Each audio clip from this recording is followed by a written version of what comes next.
when I was younger, I kind of like I have different phases of my life, I guess, just like everybody does, and I sort of categorize them a little bit differently. And there was a time, probably like 6 and 7 years old, I would say, when I felt like I was kind of at the height of my independence, funnily enough, in the time that I spent living with my parents. And in that time, I remember that was like the only time that I had my own room. And, everyone would be like hanging out in the living room. And then I would voluntarily sort of like make the decision to go in my room by myself and, watch a movie or just play. And I remember I like look back really fondly on that time.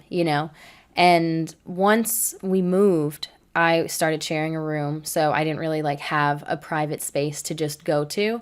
But if I ever did want just some like alone time, and if I wanted to I always felt like my place was either like in the living room, the dining room, or the kitchen. And it was more of like a smaller open concept first floor where all of these rooms were. So I was always kind of like bopping around those areas. And I think so much of the reason why is because I constantly felt the need to be available, where if anything ever needed to be done, I always felt like it was my responsibility to just be there, like ready to help, regardless of what I was doing. And I never felt comfortable just kind of, going to my room, even though I was sharing it, but going to my room and just like being alone or spending some time by myself or watching, something that I wanted to watch. It was kind of like a taboo idea for whatever reason. And I think, my narcissistic parent would speak kind of negatively about that in terms of like my other siblings who would do that, even though I don't necessarily think they were as pressured to always be in sort of like the public spaces of our house, like the shared spaces. And I think it has a lot to do with the role that I played within my family and with my narcissistic parent, where I think more often than not, I was the one supplying them with a lot of the energy and attention that they wanted or needed. And so I think, speaking openly and negatively about, oh, spending so much time alone in your room or putting your headphones on, even though there's someone else in the room, it kind of indirectly shaped how I felt about those things, because then I knew what my parents' opinion was. And if I were to do those same things, then I knew that I would be, either made to feel bad about it or something negative would be said. Maybe it would start a problem. And anyone who has ever dealt with a narcissistic parent or partner, you know that you don't ever want to be the center of attention. You don't want to be the cause or the reason behind something negative happening. And so if your parents' opinion about that and that it's negative, then you're not going to do that. And so I never really spent time alone in my room. I always, if I was sitting down at the table and I was working, in the kitchen or the dining room, and I was trying to focus and I had my headphones on, I would have one headphone on and one headphone off, just in case my name was called or, I was needed. I never wanted to kind of be caught off guard. Same thing, I guess, in my room. I never just like went in my room and watched a movie really loud or put my headphones on and laid in my bed and just kind of like zoned out. I feel like I was always aware of what was going on and, where I might be needed, trying to anticipate the next move, of everyone.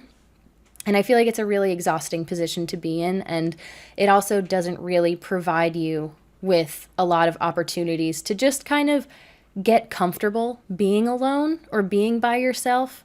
Even to just experiment with, music tastes or TV shows or, things that you just want to try out kind of personally first, before maybe you declare that you're a fan of something, especially in a narcissistic family. It's, if you say something, if you say the way that you feel about something, it's not really an environment that's conducive to change or evolution. So it's kind of like if you were once a fan of this thing, then it's assumed that you're going to be a fan of that thing forever.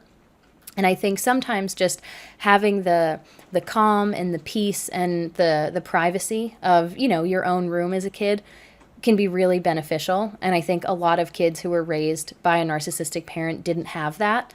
And it's funny when I think back to it, because really when I was probably 6 or 7 years old, those couple years that I did have my own room, that was when I felt the most comfortable just sort of being by myself. And I wouldn't think twice that, oh, I'm doing something wrong by being in my room and watching a show that only I like.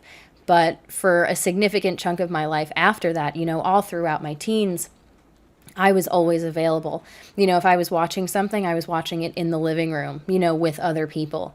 And I think knowing all that I know about narcissism now, it's very clear that it was just a way for my parent to maintain control over me, in addition to sort of encouraging me to be available to supply them with whatever they might need. Whether they were feeling like they weren't getting enough attention and they wanted to strike up a conversation, or if they got into a disagreement with another family member and they needed reassurance or assistance, sort of backup. I was already there. I kind of knew what was going on.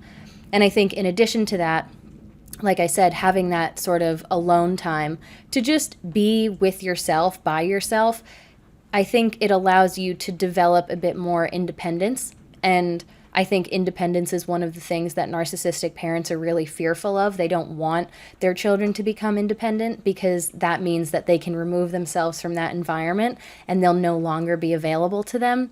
And I think, forced dependency is a really common idea or concept, I guess, in a lot of narcissistic families. And so if you're never really given that alone time to figure out, okay, who am I, when I'm alone, when I'm not necessarily paying attention to everything that's going on around me, it's a lot easier for a narcissistic parent to maintain control over you.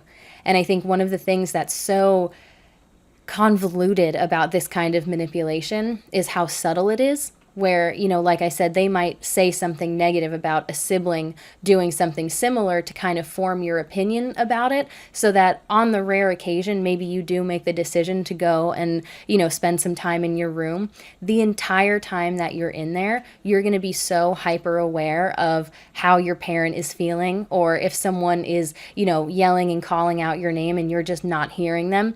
It's going to be so hard to just enjoy that time that you're going to end up not even doing it anyway. It's kind of like not worth it, because the whole point of maybe just taking a minute and, being quiet or doing, whatever in private, you can't sort of reap the benefits of that experience because you physically might be there, but mentally you're completely somewhere else. And I think that sort of speaks to the depth of the trauma that I think narcissistic parents kind of cause, on their children or other family members, even partners.